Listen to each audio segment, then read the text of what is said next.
Chapter 21, Last Day. I'm going to read Charlotte's Web. Charlotte and Wilbur were alone. The families had gone to look for Fern. Templeton was asleep. Wilbur lay resting after the excitement and strain of the ceremony. His medal still hung from his neck. By looking out of the corner of his eye, he could see it. "Charlotte," said Wilbur after a while, "why are you so quiet?" "I like to sit still," she said. "I've always been rather quiet." "Yes, but you seem specially so today. Do you feel all right?" "A little tired, perhaps, but I feel peaceful. Your success in the ring this morning was, to a small degree, my success. Your future is assured. You will live secure and safe, Wilbur. Nothing can harm you now. These autumn days will shorten and grow cold. The leaves will shake loose from the trees and fall. Christmas will come, then the snows of winter. You will live to enjoy the beauty of the frozen world. For you mean a great deal to Zuckerman, and he will not harm you, ever. Winter will pass, the days will lengthen, the ice will melt in the pasture pond. The song sparrow will return and sing. The frogs will awake. The warm wind will blow again. All these sights and sounds and smells will be yours to enjoy, Wilbur, this lovely world, these precious days. Charlotte stopped. A moment later, a tear came to Wilbur's eye. "Oh, Charlotte," he said, "to think that when I first met you, I thought you were cruel and bloodthirsty." When he recovered from his emotion, he spoke again. "Why did you do all this for me?" he asked. "I don't deserve it.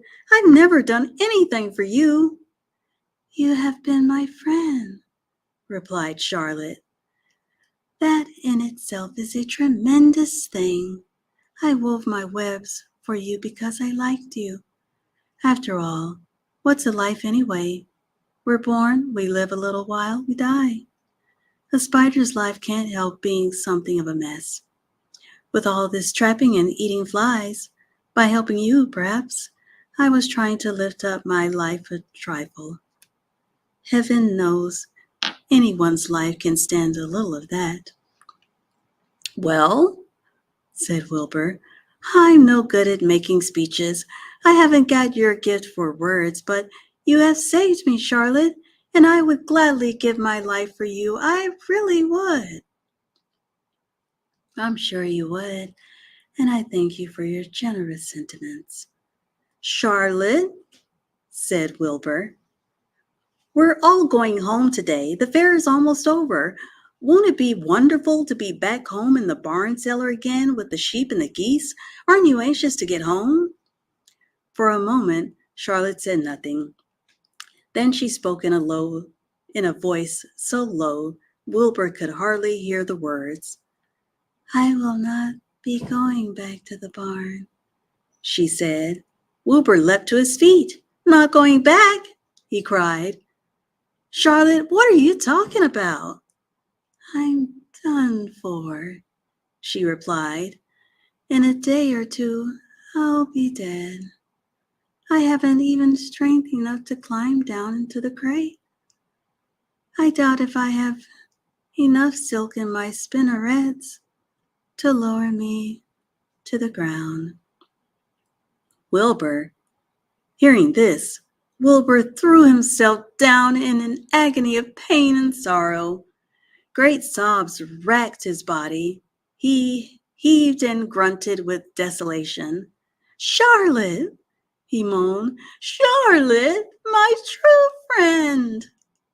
"Come now, let's not make a scene," said the spider. "Be quiet, Wilbur. Stop thrashing about." "But I can't stand it," shouted Wilbur.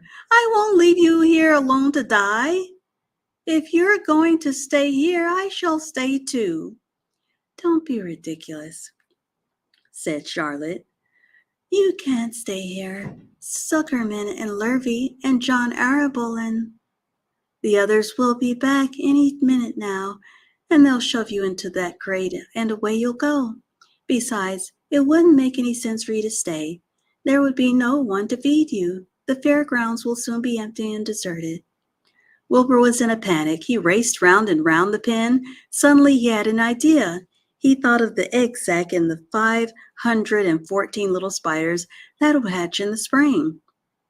If Charlotte herself wasn't able to go home to the barn, at least he must take her children along. Wilbur rushed to the front of his pen. He put his front feet up on the top board and gazed around. In the distance, he saw the Arables and the Zuckermans approaching. He knew he would have to act quickly. "Where's Templeton?" he demanded. "He's in that corner under the straw asleep," said Charlotte. Wilbur rushed over, pushed his strong snout under the rat, and tossed him into the air. "Templeton!" screamed Wilbur. "Pay attention!" The rat, surprised out of a sound sleep, looked first dazed, then disgusted. "What kind of monkey shine is this?" he growled. "Can a rat catch a wink of sleep without being rudely popped into the air?" "Listen to me," cried Wilbur. "Charlotte is very ill. She has only a short time to live. She cannot accompany us home because of her condition. Therefore, it is absolutely necessary that I take her egg sack with me. I can't reach it and I can't climb. You are the only one that can get it. There's not a second to be lost." The people were coming. "They'll be here in no time. Please, please, please, Templeton, climb up and get the egg sack." The rat yawned. Oh. He straightened his whiskers. Then he looked up at the egg sack. "So," he said in disgust, "so it's old Templeton to the rescue again, isn't it? Templeton, do this. Templeton, do that. Templeton, please run down to the dump and get me a magazine clipping.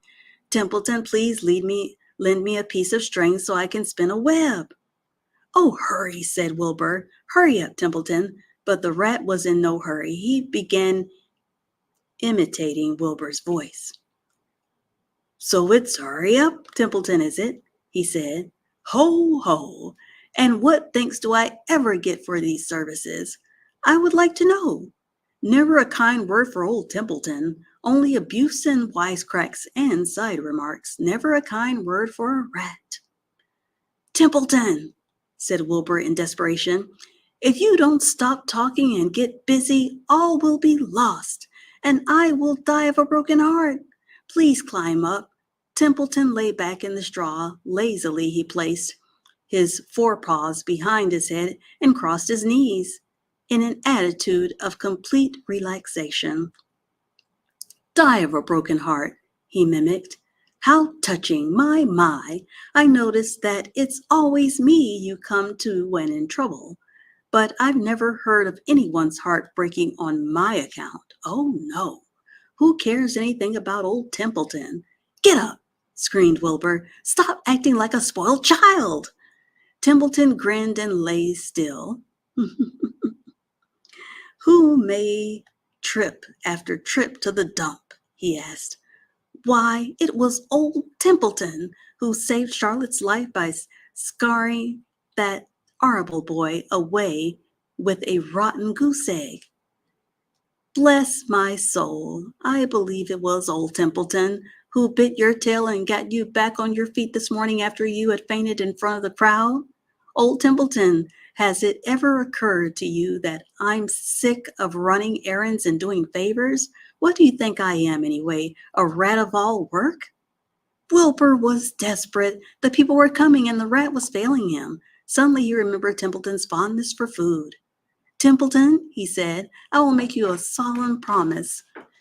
Get Charlotte's egg sack for me, and from now on I will let you eat first. Then Lurvy slops me. I will let you have your choice of everything in the trough, and I won't touch a thing until you're through." The rat sat up. "You mean that?" he said. "Oh, I promise. I cross my heart." "All right, it's a deal," said the rat. He walked to the wall and started to climb. His stomach was still swollen from last night's gorge, groaning and there's Templeton there, getting the exact. Groaning and complaining, he pulled himself slowly to the ceiling. He crept along till he reached the exit. Charlotte moved aside for him. She was dying, but she still had strength enough to move a little.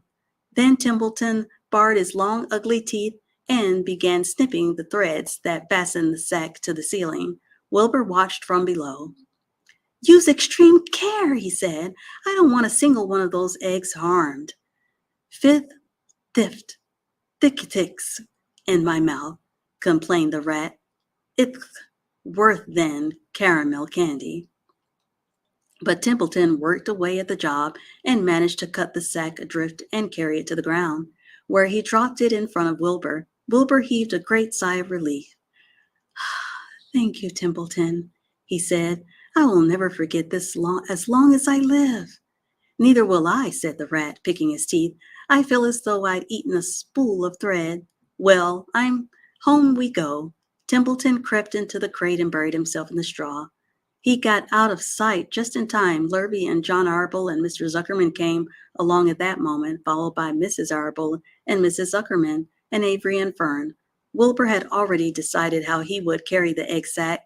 There was only one way possible. He carefully took the little bundle in his mouth and held it there on top of his tongue. He remembered what Charlotte had told him, that the sack was waterproof and strong. It felt funny on his tongue and made him drool a bit. And of course, he couldn't say anything. But as he was being shoved into the crate, he looked up at Charlotte and gave her a wink. She knew he was saying goodbye in the only way he could, and she knew her children were safe. "Goodbye," she whispered. Then she summoned in all strength and waved one of her front legs at him. She never moved again. Next day, as the Ferris wheel was being taken apart and the racehorses were being loaded into vans and the entertainers were packing up their belongings and driving away in their trailers, Charlotte died. The fairgrounds were soon deserted. The sheds and buildings were empty and forlorn. The infield was littered with bottles and trash. Nobody of the hundreds of people that had visited the fair knew that a gray spider had played the most important part of all. No one was with her when she died. And that is the end of chapter 21. Give this video a like and subscribe to my channel, Adult Literacy and English Language, if you haven't already. And share this on social media with someone who you know is struggling to read. Thanks for watching. I'll see you in the next one, Lord willing. Bye.